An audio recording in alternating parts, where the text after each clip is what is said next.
Ombak menghantam keras bebatuan tajam di bawah saat dia berjuang putus asa. Tubuhnya terjungkal di udara. Gemuruh lautan menelan teriakannya. Tidak ada waktu untuk berpikir, tidak ada waktu untuk bereaksi. 1 detik sebelumnya, dia sedang berpose untuk foto liburan yang tampaknya tidak berbahaya. Detik berikutnya, dia terjatuh menuju kematiannya. Bukan seperti ini seharusnya perjalanan itu berakhir. Dari lamaran pernikahan yang gagal, peselancar yang menghadapi ikan todak, hingga perahu wisata yang berlayar langsung ke dalam badai. Ini adalah beberapa kematian paling mengerikan yang terjadi saat bepergian. Seperti biasa, kebijaksanaan penonton sangat dianjurkan. Lautan membentang tanpa akhir ke segala arah, berkilauan di bawah sinar matahari keemasan. Angin sepoi-sepoi terasa hangat, ombaknya lembut, dan hari itu tampak sempurna di pantai-pantai Phuket, Thailand. Bagi Roger Hasi, ini hanyalah petualangan lain dan salah satu dari banyak petualangan dalam hidup yang dijalani dengan baik. Pada usia 71 tahun, Roger telah melihat lebih banyak dunia daripada kebanyakan orang pada umumnya. Dia adalah seorang pebisnis sukses, seorang pelancong, seorang pria yang menyambut hidup dengan tangan terbuka. Berasal dari Australia, dia telah menghabiskan puluhan tahun membangun karirnya, membuat investasi yang cerdas. Dia menikmati hasil kerja kerasnya dengan berlibur bersama istrinya yang berasal dari Thailand, Butsabong Tong Sanka, dan menikmati keindahan pantai-pantai Thailand. Tapi Roger bukanlah tipe orang yang hanya duduk santai di pantai. Dia menginginkan sesuatu yang lebih, sesuatu yang menegangkan. Jadi, ketika dia melihat sebuah perahu parasailing menawarkan wisata parasailing di atas Laut Andaman, dia tidak ragu-ragu. Dia belum pernah melakukannya sebelumnya, tapi kenapa tidak? Dia sudah menaklukkan dunia bisnis, berkeliling dunia. Apa salahnya satu petualangan lagi? Jadi, Roger mendaftar tanpa ragu. Dia mendengarkan dengan saksama saat instruktur dengan cepat menjelaskan apa yang akan terjadi, di mana harus meletakkan tangannya, bagaimana sabuk pengaman bekerja, dan bagaimana parasut akan dengan lembut mengangkatnya dari perahu ke udara. Sebuah parasut yang cerah dan berwarna-warni terbentang di belakang speedboat. Tali-tali tersusun rapi dan terhubung dengan hati-hati ke sabuk pengaman yang sekarang terikat di pinggang dan paha Roger. Tali-tali itu seharusnya mengamankannya sepenuhnya, sehingga dia bisa meluncur dengan aman ratusan kaki di atas Laut Andaman yang berkilauan. Beberapa menit kemudian, Roger berdiri di bagian belakang speedboat, berpegangan erat pada pegangan, kemungkinan besar merasakan campuran antara gugup dan bersemangat. Istrinya Butsabong berdiri di pantai, mengarahkan kameranya ke suaminya, mengabadikan setiap momen dari petualangan yang mendebarkan ini. Dia tersenyum dan melambaikan tangan saat Roger memberinya acungan jempol. Tak satu pun dari mereka tahu bahwa itu adalah senyuman terakhir yang akan mereka bagi bersama. Mesin perahu meraung keras dan tiba-tiba Roger merasakan tarikan yang sangat kuat. Parasut mengembang dengan cepat di belakangnya, menangkap angin, menariknya ke belakang, dan mengangkatnya dengan mulus dari dek. Dia melepaskan pegangan pada pagar dan melayang ke atas, semakin tinggi ke langit. Jantungnya berdebar-debar karena kegembiraan. Di bawahnya, speedboat itu mengecil dengan cepat, menjadi hanya sebuah titik kecil di hamparan biru lautan yang tak berujung. Sesaat dia merasa tanpa beban, bebas, tapi tiba-tiba dia merasakan sesuatu bergeser.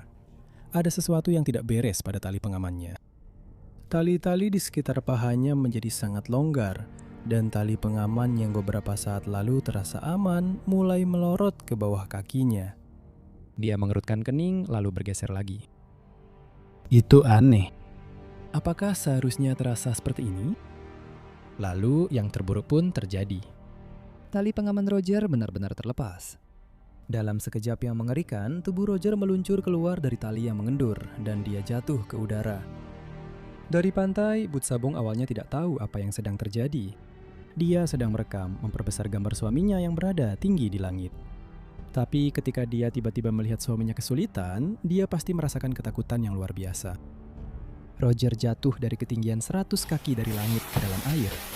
Dan pada ketinggian itu, menghantam air tidak seperti jatuh ke kolam renang. Itu seperti menghantam beton. Dia membentur ombak dengan benturan yang sangat keras. Orang-orang yang naik jet ski dan perahu segera melaju ke arahnya dalam hitungan detik, berusaha keras untuk menyelamatkannya. Mereka mengangkat tubuhnya yang lemas dan tak bernyawa dari air, membawanya dengan cepat ke pantai, lalu meletakkannya dengan hati-hati di atas pasir. Orang-orang dengan panik berkumpul di sekitarnya dengan putus asa melakukan CPR, mencoba segala cara untuk menghidupkannya kembali. Namun luka-luka Roger sangat parah. Tubuhnya tidak mampu menahan kerasnya benturan itu.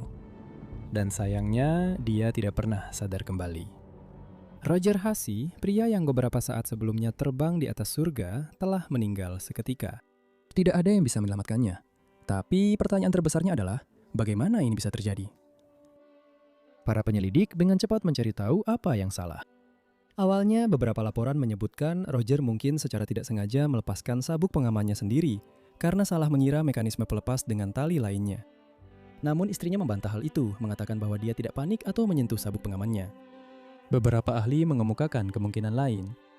Peralatan yang digunakan oleh operator Thailand tampak kurang aman dibandingkan dengan yang digunakan di negara lain. Apakah itu cacat desain atau kesalahan manusia? Petualangan Roger berakhir dengan tragedi.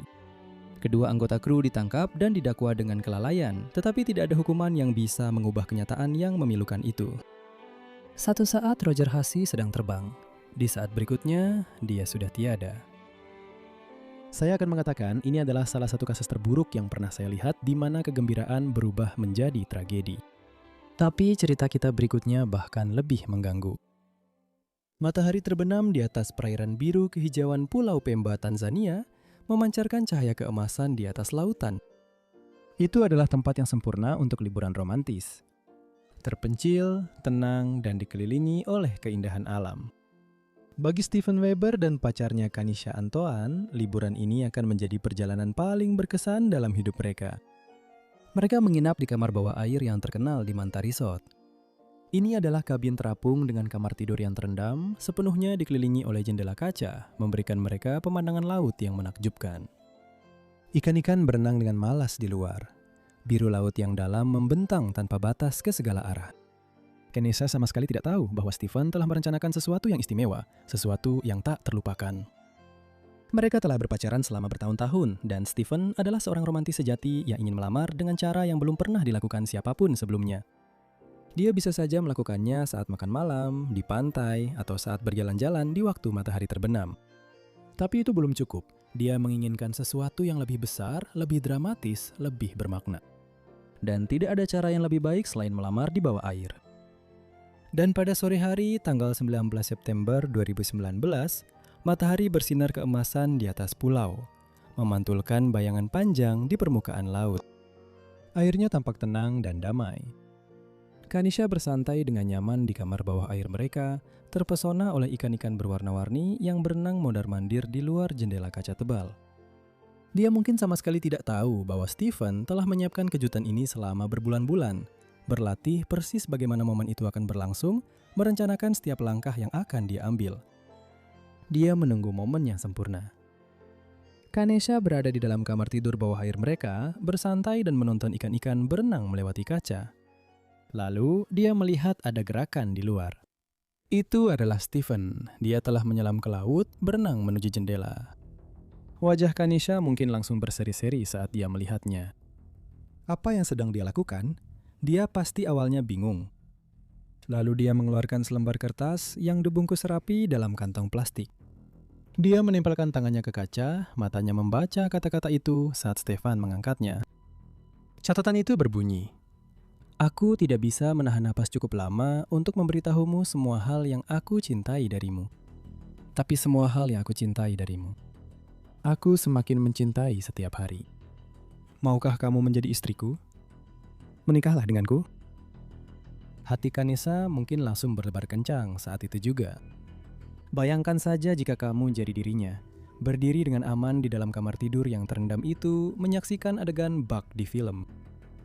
Steven merogoh sakunya, mengangkat sebuah cincin pertunangan yang indah di dalam kota kecil, menekannya dengan lembut ke kaca jendela, berharap Kanisha mengerti lamaran tanpa kata-kata di bawah air itu. Kegembiraannya begitu luar biasa. Dia segera meraih ponselnya untuk merekam momen berharga sekali seumur hidup ini dalam video.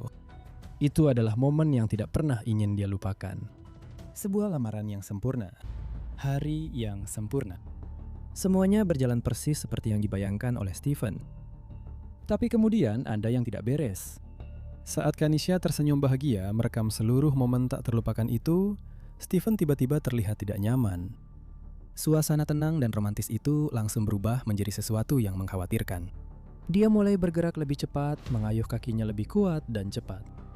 Gerakannya menjadi panik, tubuhnya berputar-putar di air, matanya membelalak ketakutan.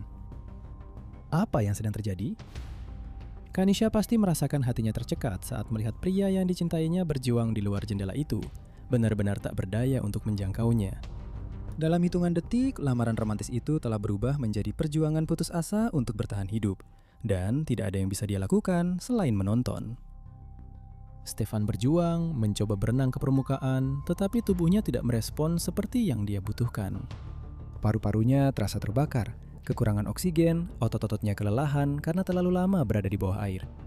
Kotak cincin itu terlepas dari tangan Stefan yang gemetar, melayang turun dan menghilang ke dalam kedalaman air yang keruh di bawah. Catatan itu hanyut menjauh, tak berarti dibandingkan dengan perjuangan putus asa Stefan untuk bertahan hidup.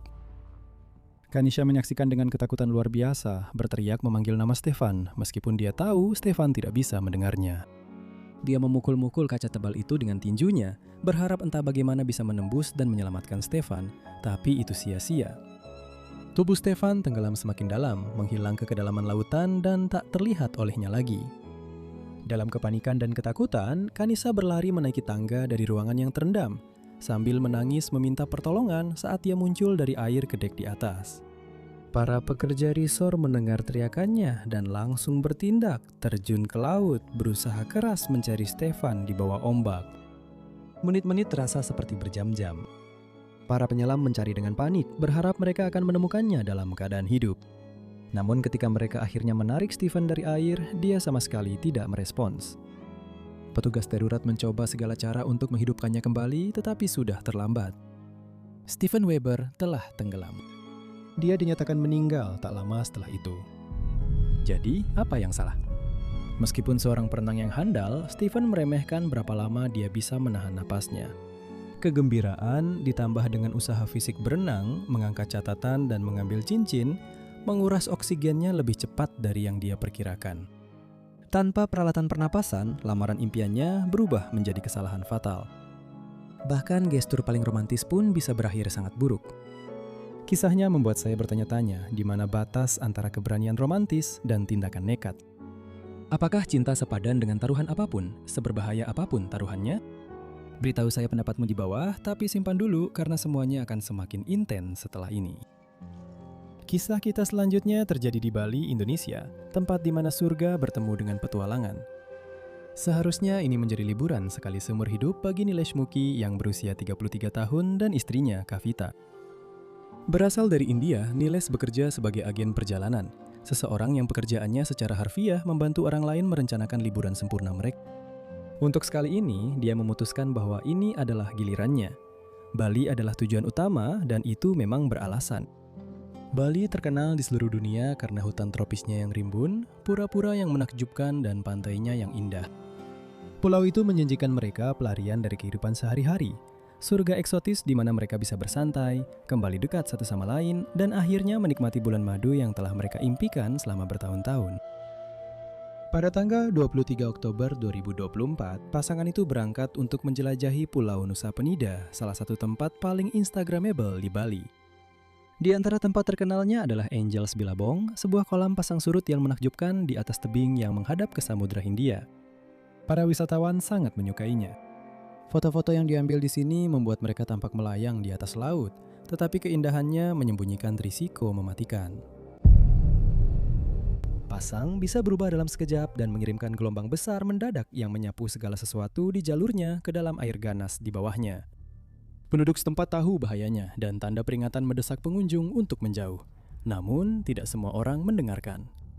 Pada hari itu, Nilesh dan Kavita ditemani oleh seorang sopir lokal yang memahami bahaya tersembunyi di sekitar Angels Billabong. Dia memperingatkan mereka dengan jelas tentang laut yang ganas dan menegaskan agar mereka berhati-hati. Ini bukan pertama kalinya dia memberikan peringatan seperti itu. Dia sangat tahu betapa cepatnya surga di sini bisa berubah menjadi mematikan. Tapi Nilesh, seperti ribuan turis sebelumnya, terpesona oleh pemandangan dan ilusi keindahan yang menenangkan. Airnya tenang, ombak di bawah tampak kecil, dan langit cerah. Sepertinya itu waktu yang sempurna untuk berfoto. Kavita mengeluarkan ponselnya, tersenyum saat Nilesh berdiri di tepi air, memposisikan dirinya untuk mendapatkan foto yang sempurna. Dia berbalik ke arah Kavita sambil tertawa dan memberi isyarat agar dia mendekat. Satu foto terakhir. Satu kenangan yang sempurna. Tapi yang tidak mereka lihat adalah monster yang bangkit di belakang mereka. Satu gelombang jauh lebih besar dari sebelumnya mulai menguat jauh di tengah laut. Saat gelombang itu bergerak menuju pantai, ia mengumpulkan momentum, semakin tinggi dan tinggi, seperti pemangsa diam-diam yang berlari menuju mangsanya. Pada saat siapapun menyadarinya, semuanya sudah terlambat.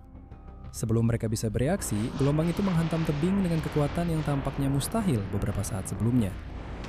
Gelombang itu menjulang tinggi di atas bebatuan, mengancam mereka dalam sekejap yang menakutkan. Kavita merasakan kekuatan besar tiba-tiba menghantamnya, membuat napasnya terhenti dan menyeretnya ke belakang. Dia terjatuh dengan keras, merasakan rasa sakit tajam menjalar di tubuhnya. Tetapi entah bagaimana, dia berhasil berpegangan pada batu yang runcing, nyaris terhindar dari terseret ke air di bawahnya. Tapi Niles tidak seberuntung itu. Kekuatan besar dari ombak menghantamnya secara langsung, melepaskan genggamannya dari Kavita dan melemparkannya tinggi ke udara, melewati tepi, lalu jatuh ke laut. Kavita, tertegun dan putus asa, berteriak memanggil nama suaminya, menyaksikan dengan tak berdaya saat kepala suaminya menghilang di bawah ombak yang menghantam. Dia hampir tidak bisa mempercayai apa yang dilihatnya. Pria yang dia cintai, yang telah dia nikahi dan pilih untuk menghabiskan hidup bersamanya, kini menghilang tepat di depan matanya. Orang-orang yang melihat kejadian itu bergegas ke tepi tebing, berteriak meminta pertolongan, tetapi lautan di bawahnya tidak kenal ampun. Tim penyelamat segera bergerak, mengerahkan perahu dan penyelam untuk mencari Niles.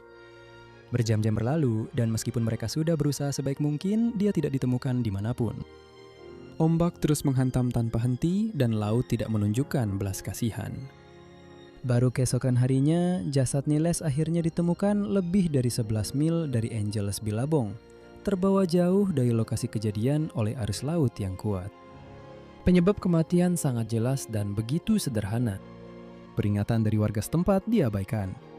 Meski kisah ini sangat memilukan, kisah berikutnya bukan untuk orang yang lemah hati. Adrian Vaughn telah bekerja keras untuk kehidupan yang ia miliki. Di usia baru 45 tahun, ia adalah presiden sukses Bloomsbury USA, sebuah perusahaan penerbitan terkemuka yang dikenal karena menerbitkan buku-buku terlaris dan mengubah tren sastra. Hidupnya dipenuhi dengan rapat, acara, dan peluncuran buku. Sebuah ritme yang menarik namun melelahkan. Untuk bersantai dan menghabiskan waktu berkualitas bersama, Adrian merencanakan liburan keluarga spesial ke salah satu destinasi terindah di dunia, yaitu Pantai Amalfi di Italia. Pantai Amalfi terkenal dengan tebing-tebingnya, rumah-rumah berwarna pastel, kapal pesiar mewah, dan air Mediterania yang indah bak lukisan. Ini adalah tempat yang sering Anda impikan untuk dikunjungi, tempat yang Anda bayangkan ketika memikirkan kemewahan dan relaksasi. Adrian, suaminya Mike, dan dua anak mereka yang masih muda, berusia 14 dan 11 tahun, berangkat untuk menikmati setiap momen. Setelah beberapa hari menjelajahi desa-desa Italia yang menawan, mencicipi masakan lokal yang lezat, dan berjemur di bawah matahari Mediterania, keluarga itu memutuskan untuk menghabiskan sore yang tak terlupakan dengan berlayar di sepanjang pantai menggunakan kapal cepat yang disewa secara pribadi. Pada tanggal 3 Agustus 2023, Adrian dan keluarganya naik ke kapal motor ramping di Positano, salah satu kota pesisir paling populer di Pantai Amalfi. Airnya berwarna biru tua yang memukau, tenang, dan mengundang, memantulkan sinar matahari musim panas yang cemerlang. Adrian tersenyum, merasa santai dan bahagia saat kapal melaju pelan menembus ombak. Anak-anak tertawa, bersemangat oleh sensasi melaju di atas air. Mike menggenggam tangannya, angin menerpa rambut mereka saat mereka mengagumi tebing-tebing dramatis dan laut yang berkilauan. Pemandangannya sungguh menakjubkan. Mereka merasa seolah-olah sedang menjalani adegan langsung dari sebuah film. Yang tidak mereka ketahui adalah bahwa pria yang mengemudikan perahu mereka sangat jauh dari kata dapat dipercaya. Kaptennya adalah seorang pria lokal berusia 30 tahun bernama Vincenzo yang seharusnya membimbing kapal mereka dengan aman di sepanjang garis pantai yang sibuk. Sebaliknya, Vincenzo Aiello, sang kapten, telah membuat pilihan yang berbahaya dan tak termaafkan. Sebelumnya hari itu, dia telah mengonsumsi dua jenis zat yang berbeda, sesuatu yang nantinya akan menjadi jelas secara tragis. Namun untuk saat ini, Adrian dan keluarganya mempercayainya untuk membimbing mereka dengan aman melewati perairan, tanpa mengetahui bahaya tersembunyi ini. Saat matahari sore mulai terbenam, perahu itu melaju cepat di sepanjang garis pantai, mendekati area populer yang dipenuhi wisatawan. Di dekatnya, sebuah kapal pesiar layar besar sepanjang 150 kaki berlabuh dengan tenang, sedang menggelar resepsi pernikahan yang meriah. Para tamu di atas kapal menari, tertawa, dan merayakan, sama sekali tidak menyadari kapal yang melaju kencang mendekat dari belakang mereka. Kapten kapal pesiar itu kemudian mengatakan bahwa kapal yang lebih kecil bergerak terlalu cepat, langsung menuju kapal mereka yang sedang berlabuh. Dia melambaikan tangannya dengan putus asa, berteriak memberi peringatan, tetapi kapal motor itu tidak menunjukkan tanda-tanda melambat atau berbelok menjauh.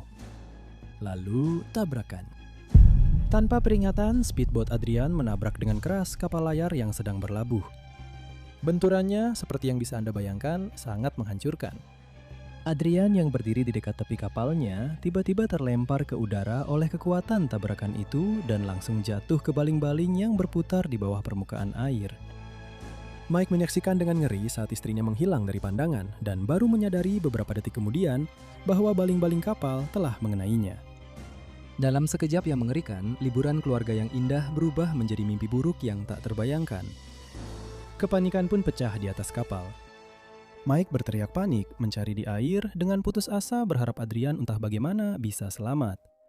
Tapi dengan cepat menjadi jelas bahwa luka-lukanya sangat parah.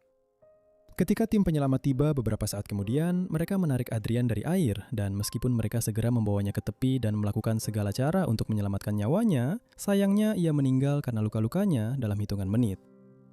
Para penyelidik segera menemukan kebenaran yang mengejutkan.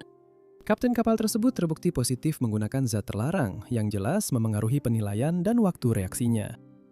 Dalam ironi nasib yang kejam, satu keputusan ceroboh dari seseorang yang bahkan tidak mereka kenal telah menghancurkan sebuah keluarga untuk selamanya. Mike selamat dengan luka ringan, begitu juga anak-anak mereka. Tetapi trauma emosional karena menyaksikan kematian ibu mereka yang tragis akan terus membekas selamanya. Kisah berikutnya membawa tragedi ke tingkat yang baru.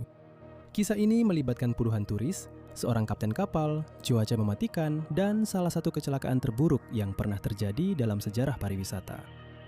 Bayangkan memesan liburan mewah ke surga, membayangkan pantai berpasir putih yang sempurna, air laut biru kehijauan, dan petualangan yang tak terlupakan. Inilah mimpi yang sama yang dimiliki oleh puluhan turis Tiongkok yang bepergian ke Phuket, Thailand pada Juli 2018. Mereka telah bekerja keras, menabung, merencanakan dengan cermat, dan sekarang perjalanan yang telah lama dinantikan itu akhirnya tiba. Bagian terbaiknya seharusnya adalah hari santai berlayar mengelilingi pulau-pulau menakjubkan di sekitar Phuket, berfoto, snorkeling di air yang jernih, dan berjemur di bawah matahari tropis.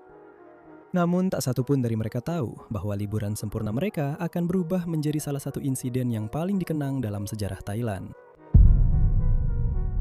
Pada pagi hari tanggal 5 Juli 2018, dua kapal wisata bernama Serenita dan Phoenix bersiap untuk berlayar dari dermaga Chalong di Phuket. Bahkan sebelum meninggalkan pantai, sudah ada tanda-tanda jelas bahwa ada sesuatu yang tidak beres. Langit semakin gelap dengan cepat dan awan tebal menggantung di cakrawala, menandakan badai hebat sedang mendekati wilayah tersebut. Otoritas cuaca setempat mengeluarkan peringatan cuaca buruk, menyarankan semua kapal wisata untuk tetap aman di pelabuhan. Namun yang mengejutkan, peringatan ini diabaikan oleh para operator yang mungkin tidak ingin mengecewakan wisatawan yang sudah membayar atau mengembalikan uang mereka. Saat para wisatawan naik ke kapal, mereka mungkin tidak terlalu memikirkan langit yang mulai menggelap. Bagaimanapun juga, mereka percaya pada pemandu wisata dan kru kapal mereka. Para wisatawan terus diyakinkan bahwa kondisi aman, badai akan segera berlalu, dan perjalanan akan cukup singkat untuk menghindari bahaya serius. Tidak ada seorang pun di atas kapal yang menyadari bahwa mereka sedang menuju langsung ke pusat badai. Saat perahu bergerak semakin jauh ke laut, ombak mulai membesar, mengguncang kapal-kapal itu maju mundur dengan kekuatan yang semakin besar. Para penumpang di atas Phoenix, kebanyakan keluarga yang sedang menikmati liburan bersama, mulai merasa cemas saat ombak semakin ganas, mengguncang perahu ke kiri dan kanan dengan hebat. Yang awalnya penuh kegembiraan dengan cepat berubah menjadi kepanikan. Para awak kapal mulai panik memberi isyarat satu sama lain, menyadari terlambat bahwa mereka telah sangat meremehkan kekuatan badai itu. Dalam hitungan menit, badai itu menjadi jauh lebih buruk. Ombak setinggi 16 kaki menghantam perahu-perahu itu tanpa ampun. Phoenix PC yang merupakan kapal selam yang membawa 101 penumpang diguncang hebat oleh gelombang demi gelombang, miring dengan berbahaya dari sisi ke sisi. Para turis berpegangan erat pada apapun yang bisa mereka raih, bertiak saat air laut masuk ke dalam kapal, dengan cepat memenuhi kompartemen dan membuat kapal miring dengan sangat berbahaya. Beberapa penumpang dengan panik meraih jaket pelampung saat air membanjiri sekitar kaki mereka. Kekacauan di atas kapal menjadi tak terkendali, teriakan bercampur dengan suara ombak yang menghantam dan kayu yang retak. Lalu datanglah saat mengerikan yang ditakuti semua orang. Phoenix terbalik sepenuhnya, melemparkan semua penumpangnya ke laut yang bergelora. Saya bahkan tidak bisa membayangkan ketakutan saat keluarga-keluarga yang terpisah dalam kekacauan terlempar ke ombak yang tak kenal ampun. Perahu yang seharusnya menjadi tempat pelindungan mereka justru berubah menjadi penjara mematikan, menjebak banyak penumpang di bawahnya. Orang tua yang panik dengan putus asa berpegangan pada anak-anak mereka, berusaha tetap bersama di air yang bergelora. Yang lain berjuang tanpa daya untuk berenang ke permukaan saat puing-puing berat dan arus kuat menarik mereka ke bawah. Bagi banyak penumpang, mimpi buruk yang tiba-tiba ini adalah pengalaman pertama dan terakhir mereka dengan lautan. Tim penyelamat bergegas ke lokasi, menghadapi kondisi cuaca yang brutal, berjuang melawan gelombang ganas saat mereka mencoba menemukan korban selamat di tengah badai. Meskipun upaya mereka sangat berani, situasinya tetap menghancurkan. Keluarga-keluarga di Tiongkok yang dengan cemas menunggu kabar dari orang-orang tercinta mereka justru menerima berita yang tak terbayangkan. 47 wisatawan di atas kapal Phoenix PC telah tenggelam. Ini adalah salah satu bencana kapal paling mematikan di Thailand. Sebuah penyelidikan segera mengungkapkan kenyataan tragis. Bencana ini sepenuhnya bisa dicegah. Pihak berwenang sudah jelas memperingatkan operator tur untuk tidak meninggalkan pelabuhan, mengingat perakiraan cuaca buruk. Namun, keuntungan dan keinginan untuk memenuhi jadwal tur lebih diutamakan daripada keselamatan.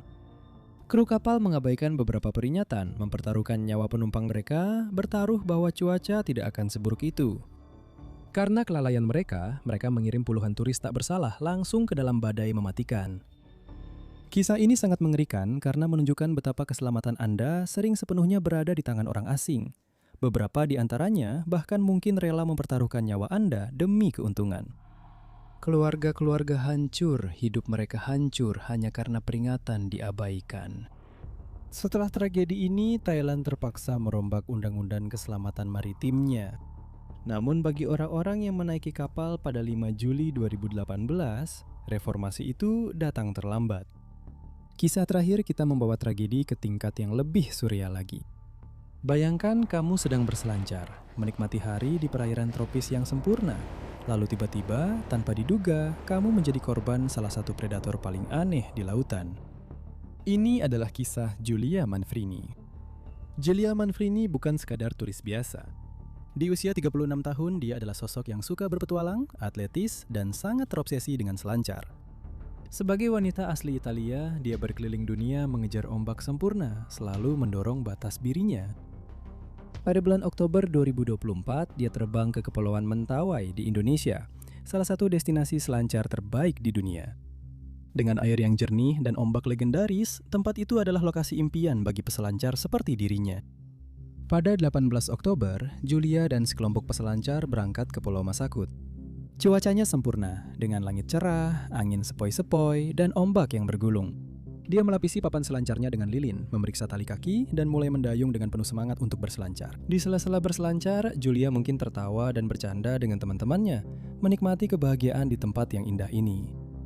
Tapi tidak satupun dari mereka yang bisa membayangkan apa yang akan terjadi. Sekitar tengah hari, Giulia mendayung lebih jauh ke tengah dengan sabar menunggu ombak sempurna berikutnya.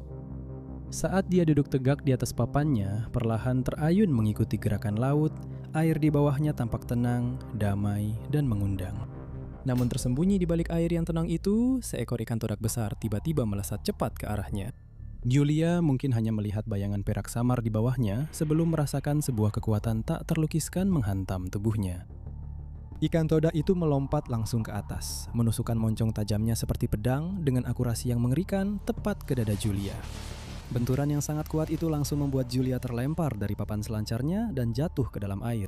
Para peselancar di sekitarnya yang awalnya tidak menyadari apa yang terjadi dengan cepat menoleh ke arah suara cipratan air, dan saat itulah mereka melihat Julia sedang berjuang, tubuhnya menggelepar di dalam air.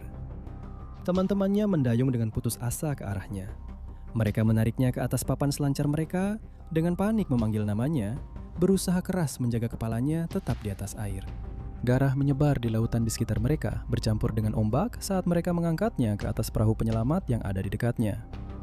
Julia nyaris tidak sadarkan diri, bertahan hidup dengan sisa tenaga, terluka parah akibat pukulan yang tak terduga dan menghancurkan itu.